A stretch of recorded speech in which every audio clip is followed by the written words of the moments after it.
Bueno, acá estamos de vuelta. Listo, ahí estamos de vuelta.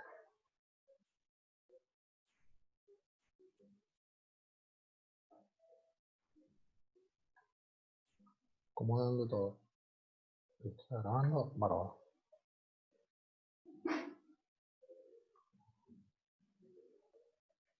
Bien. Bueno, como les decía recién, quedó claro el primero, el de cadena de valor, 4. Vamos a hablar ahora este es el estratégico. Ahora vamos a hablar del de cadena de valor. Ese es el de ventajas competitivas. Y acá es el de cadena de valor. Pero no me enojé, cuando lo preguntaron no me enojé para nada. Pero cuando me dicen, no, el tema está en capítulo 2, capítulo 3, fíjese. A ver, la otra es, simplemente, si uno, a ver, está dando el tema, porque está incluido dentro, yo busco los temas más fuertes de cada capítulo, ¿está? Si no, sería medio pesado solamente explicar página por página. Claro, el tema es así, dentro de lo que son vos tenés, dentro de lo que son las organizaciones, tenemos, básicamente, el primero era el de fuerzas competitivas, que es el deporte, que son los 4. Y también existe este otro modelo que le llaman, como ustedes dijeron, cadena de valor, porque lo que se trata de lograr es diferenciar cada una de las etapas de las organizaciones para generar ese valor agregado. Cuando ellos hablaron, por ejemplo, de Mercado Libre, ¿cuál es el punto fuerte que para ellos les genera una diferenciación para ellos muy competitiva a Mercado Libre? A ver, ¿cuál es para ustedes el punto neurálgico donde ellos ahí dicen, este es el punto que tenemos que tener como referencia? ¿Cuál les parece? El cliente, el nexo, pero hay un punto en particular. Pero hay un punto en particular que mira mucho la empresa Mercado Libre. Más que eso, No están equivocados, pero hay un punto en particular que hace mucho Mercado Libre. A ver qué se les puede ocurrir. Mira que es medio complejo. No, vende información no. No solamente la publicidad paga. Está complicado. Mirá, Daniel, la distribución. Ese es el punto fuerte de Mercado Libre. La logística. ¿Se entiende? Fíjense cómo ellos logran también diferenciarse por medio de qué? De la distribución y la logística. Y es más, el tema de la distribución y la logística con qué? Con el tema de los costos de los productos que distribuyen. No el costo. Sí, sí. Sí, ahí está. Es decir, el tema puntual es la logística. ¿Está? Y acá lo que planta es, por eso dice, que el modelo de cadena de valor, bueno, pero ellos ahí, claro, cambiaron todo eso. Ahora, ¿ellos qué lograron ahí? Fíjense. Bueno, hay de todo ahora, hay de todo, pero bueno, eso es lo que pasa. Hoy han crecido gigantescamente con esta situación general, pero lo que voy es,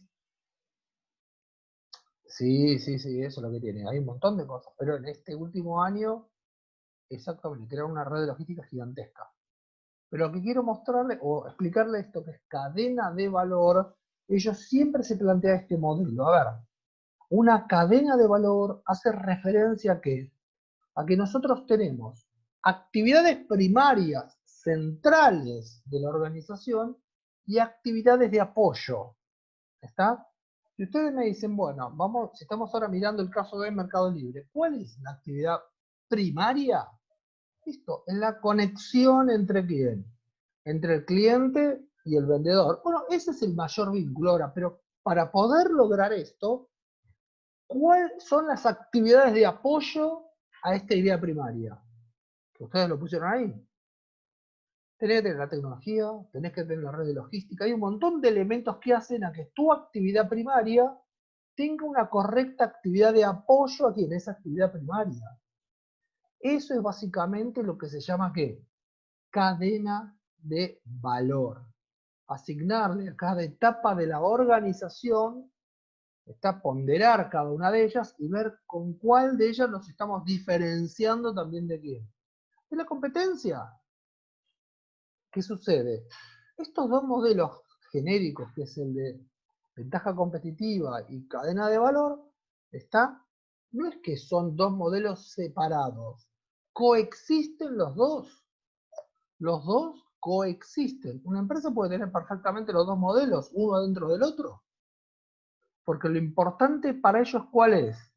Es diferenciarse con respecto a qué? A ese producto que ellos generan, al mercado. Hay un montón de elementos que entran a jugar. Pero estos dos son como dos pilares donde se apoyan las organizaciones. ¿Me explico? Para eso se necesita contar con ¿qué? Con datos, y después de procesar esos datos, ¿con qué? Con información, obviamente, como ponemos, el cliente quede satisfecho. Pero hoy también se habla de marketing one-to-one. ¿Por qué? Porque está tan personalizado que nosotros lo que queremos, a la larga, es la fidelización del cliente para con nosotros. Es una estrategia que a largo plazo. A nosotros no nos conviene como organización solamente pensar en clientes de determinada edad. Cuanto más rápido los podemos fidelizar, mayor tiempo van a estar con la posibilidad de comprarnos a nosotros. ¿Se entiende? Y mantener eso, esa lealtad hacia nuestra marca. Eso se analiza. Pero para poder analizarlo tenemos que contar con información que nos permita a nosotros saber este producto funciona, este método funciona, con este segmento de clientes podemos contar. ¿Se entiende? Pasa por ahí esto. Es decir, lo que tienen que llevarse fuerte en los sistemas estratégicos es que con hoy los datos y cómo podemos analizar esos datos, una visión que a largo plazo. Obviamente que se van a ir corrigiendo. Esto no es un sendero continuo, ¿no? Esto es como cuando uno va en el auto y tenés que llegar a la cima de algún cerro, no vas derecho, vas dando vueltas, logrando de llegar a la parte más alta. Bueno, esto es igual, no hay una forma directa, ¿está? Porque esa forma directa, si vos decís, bueno, obviamente, Agustín, obviamente, no hay una forma directa, excepto que tengas todo, una base muy grande y decís, bueno, me genera una diferenciación de producto muy suave. Pero ¿qué pasa? Esa diferenciación, claro, esa diferenciación de producto te da una ventaja relativa hoy, por una cantidad chica de años. ¿Qué pasa si Apple se hubiera quedado con el iPhone, con ese primer modelo o con un par de modelos más y no hubiera continuado con su innovación? ¿Qué pasa? ¿Quién le pisa los talones a iPhone? ¿Cuál es la empresa que le pisa los talones a teléfono? Samsung. Es así. Entonces no te podés quedar dormido porque te pasan por arriba. Bueno, estos eran los dos modelos que quería trabajar para poder avanzar. ¿Está? Sí, hay muchos ahora que se están viniendo en ese aspecto. Ahora, fíjense, para estos dos modelos hay una metodología. Y ahora vamos a hablar de la metodología. Obvio, Agustín. Vamos a hablar de la metodología. ¿Eh? Acá, pim. Acá. Sí, sí, esto es un tema de marketing. Ahora, para lograr ver en nuestras organizaciones cómo tenemos que obrar, el análisis que se hace es de lo global a lo más chiquitito, que se llama genéricamente el enfoque top-down. ¿Por qué esto? Porque se hacen aproximaciones. Nosotros podemos tener una idea del negocio, pero tenemos que tratar de, ¿qué? Con estos análisis, empezar a interpretar cómo funciona el sistema y en base a este diagnóstico, que es la última instancia, poder determinar cuáles métodos vamos a aplicar sobre el sistema que tiene la organización. ¿Está? Claro. Y el punto, como dice, es diferente. Pero el punto, ¿cuál es también? De este análisis que se va a generar son las acciones que vamos a ejecutar. Básicamente hay tres caminos, tres senderos con respecto a qué tarea vamos a ejecutar. José Luis lo puso en su momento, que para mí es interesante, que es el mantenimiento, la reforma y sería el nuevo prototipo o el nuevo diseño.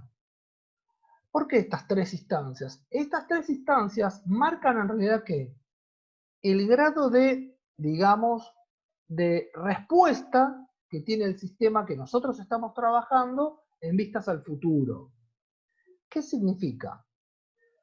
Hoy vamos a hacer, por ejemplo, en la empresa vamos a ir viendo cómo vamos a ir acercándonos. Pero la respuesta, que es el diagnóstico, nos va a determinar si lo que tenemos que hacer es un ajuste pequeño, que es un mantenimiento.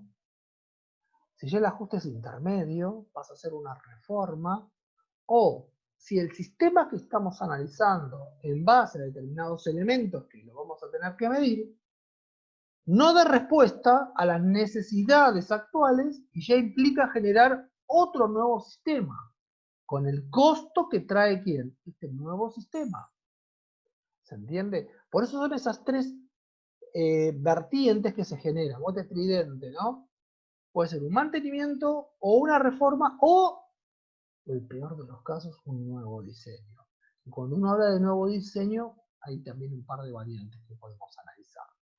Entonces, para poder trabajar con esto, lo primero es verlo en global.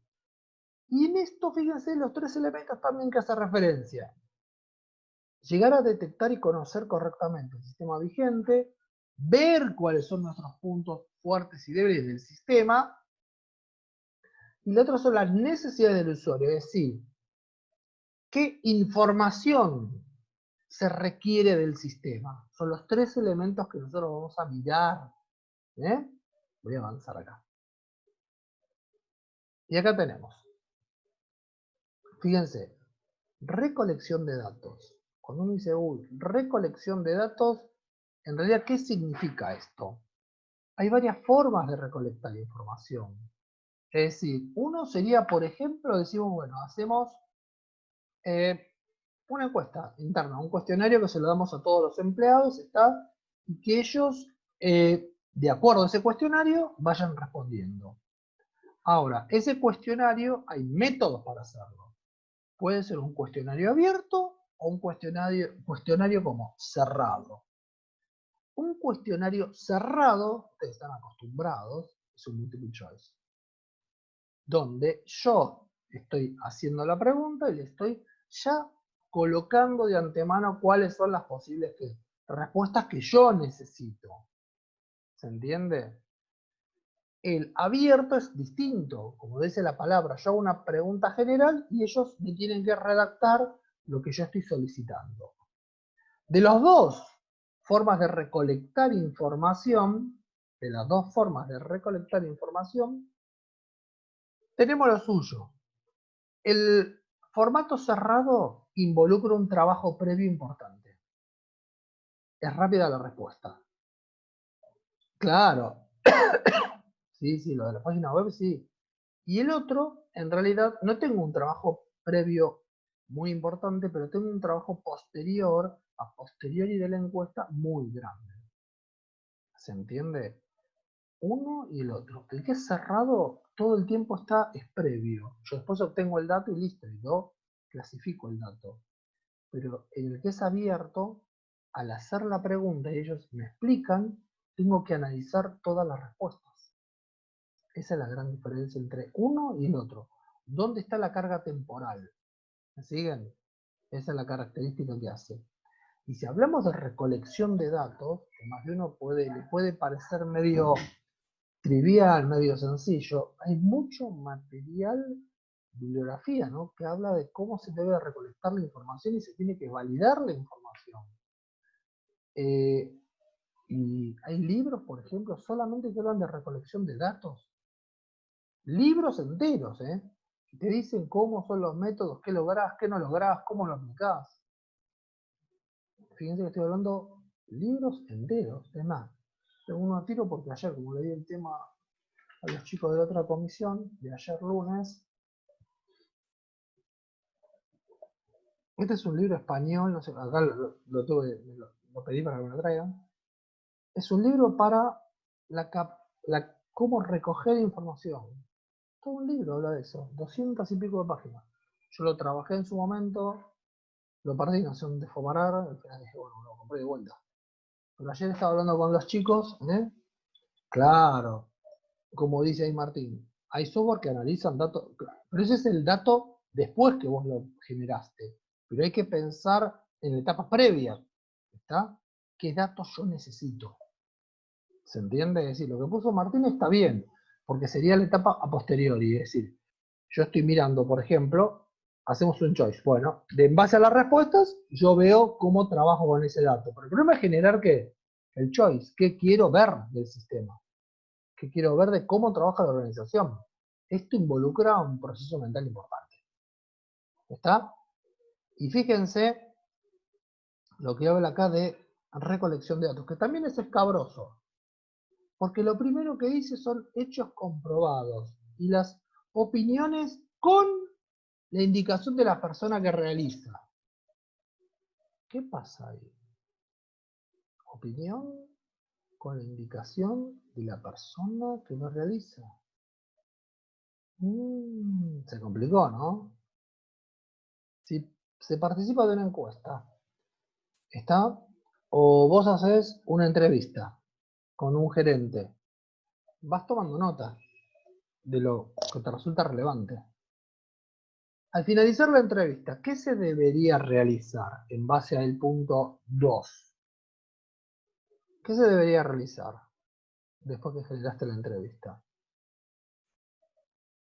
A ver, ¿qué les parece? En base al punto 2. Después que hiciste la entrevista con un gerente o con un usuario calificado, el informe. Pero antes de irte, ¿qué harías? No. Vos le hiciste la... No sacas las conclusiones, vos lo entrevistás, vas tomando nota en la hoja. Se entrevistó al gerente del área de ventas, fulano de tal. Y vos, no. A ver. Yo estoy levantando información. Sí, voy anotando. Estoy hablando, voy anotando. Ah, cuando vos te vas a retirar, más que decir lo que me pareció a mí, cuando vos te vas a retirar, para darle validez a esos datos, ¿qué les parece que se debería hacer? A ver. ¿Qué les parece que se debería hacer? Porque ahí el punto 2, ahí está, sí, mirá Guido, ahí mirá, que firme, como dijo Sara, lo debería firmar, lo debería firmar, por eso dije que es un tema escabroso, lo debería firmar, porque nosotros vamos a sacar conclusiones en base a ¿qué? A esa entrevista que hemos tenido. ¿Se entiende? Si vos haces la entrevista y estás agendando lo más importante, entonces debería de firmarte ¿qué? Eso que vos hiciste en la entrevista. ¿Es complicado o no es complicado? ¿Qué les parece? Es un poco sensible esa tarea, ¿no es así? Porque nosotros estamos haciendo una entrevista, pero a la vez que me firme la conformidad de la entrevista. ¿Soy claro con esto? ¿Se entiende lo que se está planteando acá? Porque ¿qué podría pasar? ¿Qué podría pasar si la persona después hicimos la reunión, todo, no firmamos nada? ¿Qué podría pasar a futuro? Obviamente, como pone Nicolás. O que te diga, no, yo ese punto no, yo te pedí otra cosa, una disconformidad, como dice Agustín. Después se retracta, no, yo no quería esto, quería otra cosa. Y resulta que, claro, que después vos hiciste todo el análisis, la organización hizo todo el análisis para decirte, pero yo no quería esto. ¿Se entiende? Claro. O tengo un nuevo requerimiento, no solo retractar, sino que tengo un nuevo requerimiento que uno lo tenía registrado. Porque vos coordinaste, bueno, ¿usted qué necesita? Necesita esta información así, así, ¿qué necesita? Obtener este dato así. Vos anotás todo. Ahora, se trabaja en base al requerimiento que te dio esa persona. Ahora después cuando se implanta el sistema, se hace todo el análisis, ah, pero yo también necesito esto. Y vos decís, ¿pero cómo? Se hizo en base a tu requerimiento, ahora me estás cambiando el requerimiento.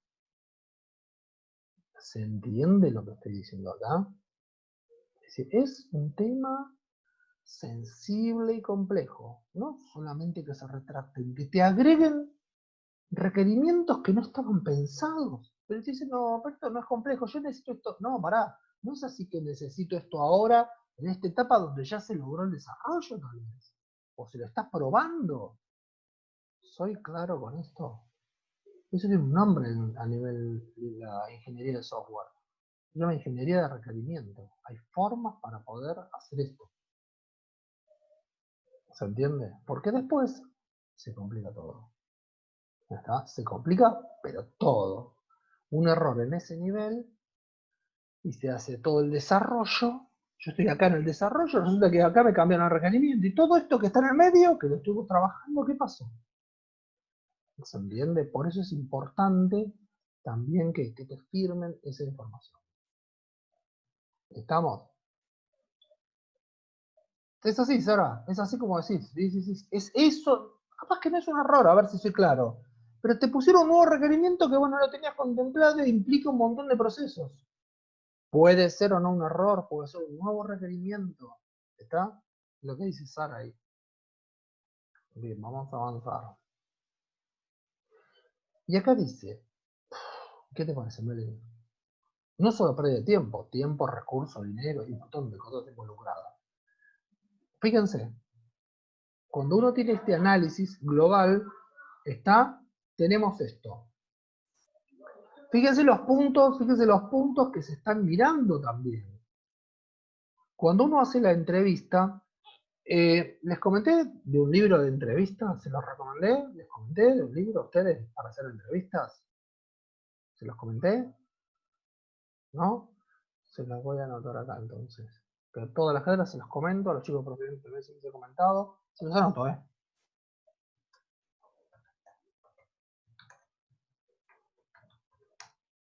El autor es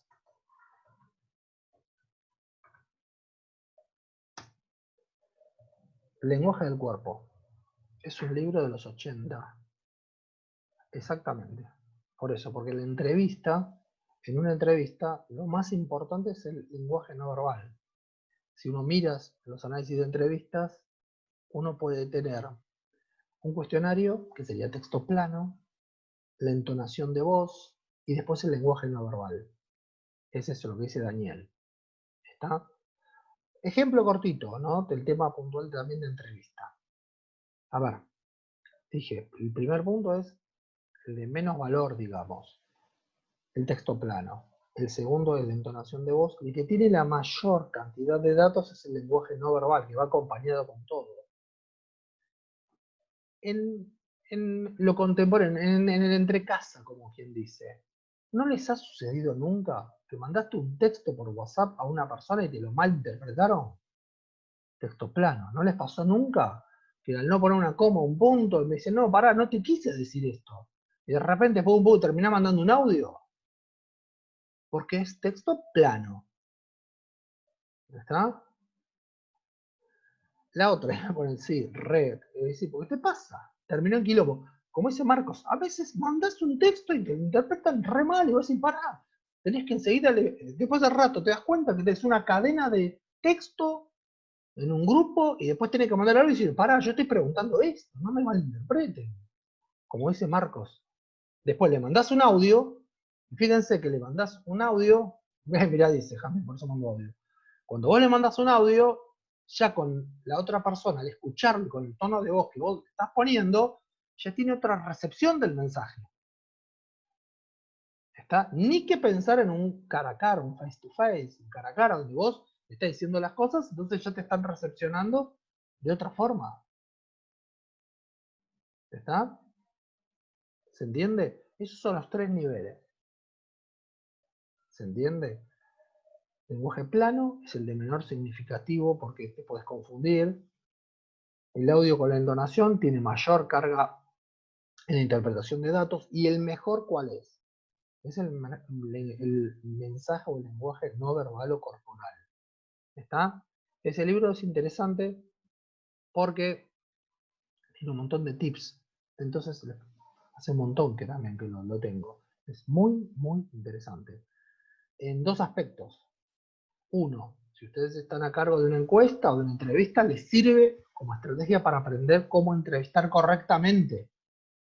Dos, si a ustedes los van a entrevistar, les permite ya conocer técnicas de cómo presentarse una entrevista.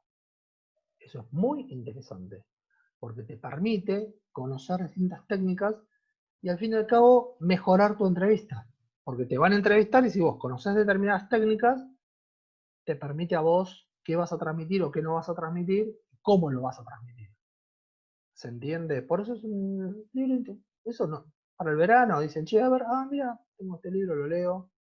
¿Está? Es interesante. Inclusive para el saludo. Cuando uno saluda a una persona, tiene técnicas de saludo, de cómo se detectan ciertas pequeñas cositas en las técnicas de saludo. Insisto, es todo lenguaje del cuerpo. Es cómo te sirve para generar también entrevistas. Bien, vamos a lo nuestro. Y después que lo miren en su momento, con tiempo, se van a acordar. Mirá lo que dice este libro.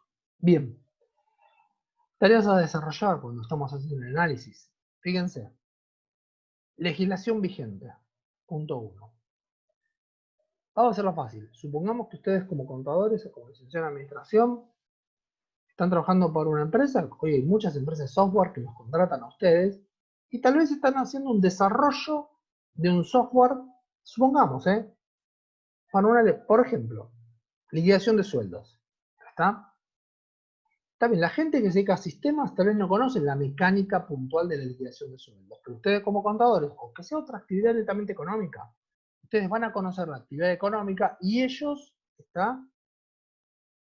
Tiene que estar claro. Y ellos lo que hacen es, esa información que ustedes tienen, la pasan ¿a qué? Al formato netamente informático. ¿Está? Por eso hay muchos elementos que son específicamente legales y de su profesión, que eso va a ser el elemento que van a tener que analizar. ¿Soy claro con esto? ¿A qué me refiero también? Cuando nosotros manejamos datos, hay muchos datos que tienen un formato en particular y un requerimiento en particular. Ejemplo, en la liquidación de sueldos, hoy nosotros a nivel, o no sé si alguno tiene esa referencia, cuando se liquidan sueldos, esa información, además del personal que va a cobrar el sueldo, ¿a dónde hay que reportarla? La liquidación de sueldos, ¿a dónde se le tiene que reportar? ¿A quién se le tiene que reportar la liquidación? A la FIP. Bien. ¿Cómo se le reporta a la FIP? ¿Cómo se le reporta a la FIP? A ver, ¿cómo se le reporta? Bien, la 931, mirá, Diana se le ha transpirado. Miriam también. Pero ¿cómo se reporta la 931? En la actualidad, ¿cómo lo hacen? ¿Cómo lo hacen? Es decir, vos, que es un formulario, lo completás, o ¿cómo se hace? Vos tenés la nómina del personal, ¿cómo le informás a la FIP? Electrónicamente, como dice Erika. Por correo, más que virtual, más que por correo, es un TXT, es un archivo que vos reportás con toda la información que tiene que generar tu sistema de liquidación de sueldos, se lo reporta ese archivo que tiene un formato en particular a la FIP y la FIP te lo valida, te escracha, te dice que esto está mal reportado. Los que han padecido, esto lo saben, los que acá me han contestado por el chat lo han padecido y saben que es así. Se reporta de esa forma. Quiere decir que fíjense que también hay que tener en cuenta estos puntos que tenemos nosotros. Cuando se habla de legislación vigente significa esto, el sistema, cómo funciona, se tiene que hacer de determinada forma. Los otros puntos dicen, por ejemplo, prácticas usuales en otras empresas. ¿Qué quiere decir esto también? Si yo tengo que analizar una organización. Y yo no sabría ahora. Además, por acá. Mirá, por ellas, mira, y ahora está el libro. Sí, hay un montón de cosas. Por eso digo, hay cosas que te desbordan, hoy tenés que verificar qué hay o no en el mercado también, como dice Jasmine ahí. Otro elemento que les quería decir, comparar con otras organizaciones. Supongamos que ustedes están trabajando en un sanatorio. Toda la parte de gestión y administración del sanatorio, eso es fácilmente interpretable ¿para qué? Para otro sanatorio, porque están dentro de ¿qué? Dentro de la misma actividad. Por eso dice, cuando se analiza esto, hay que ver también qué otras actividades podés tomar como referencia. ¿Se entiende? ¿Está? Bueno, el software significa qué hay en el mercado. Estas son todas tareas a desarrollar, fíjense, para pensar el diagnóstico.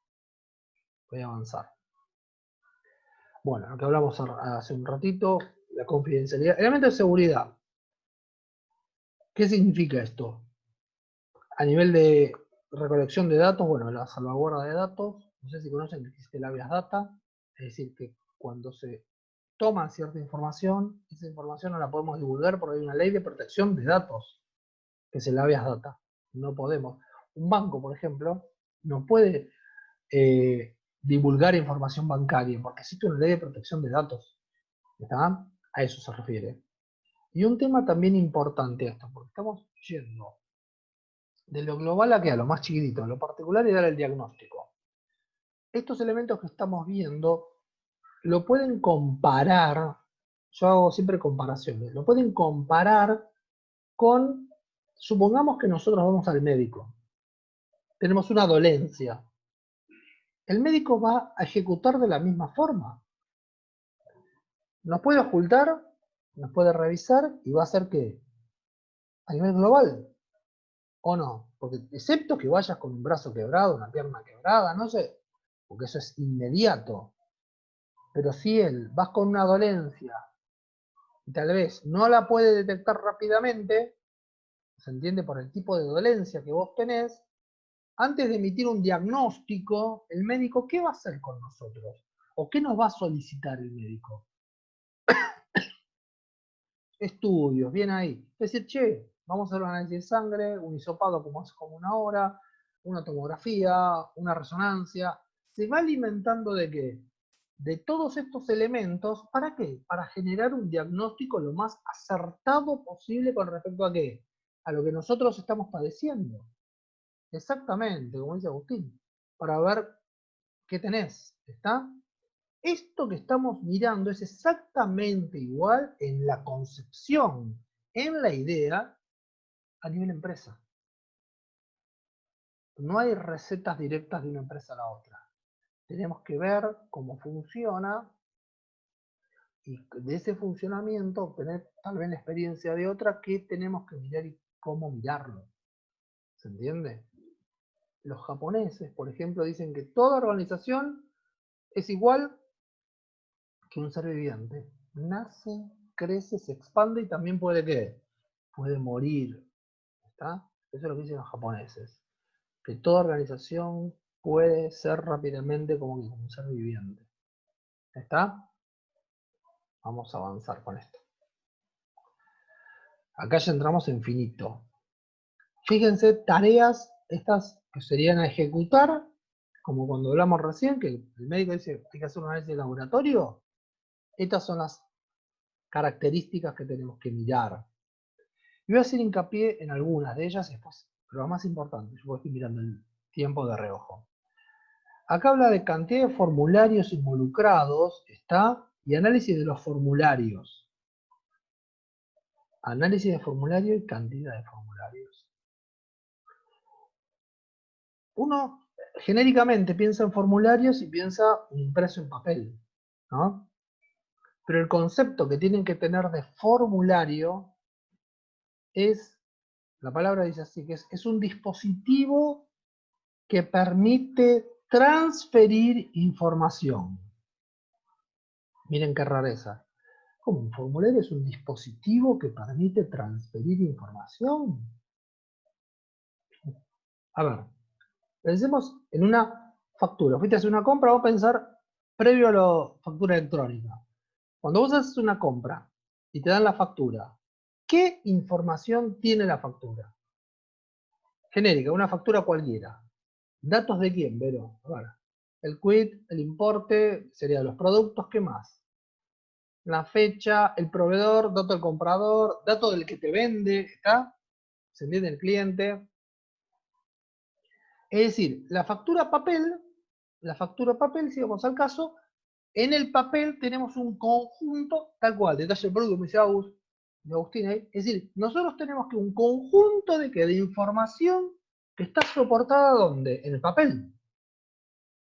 Hoy sabemos que la factura es como, es digital.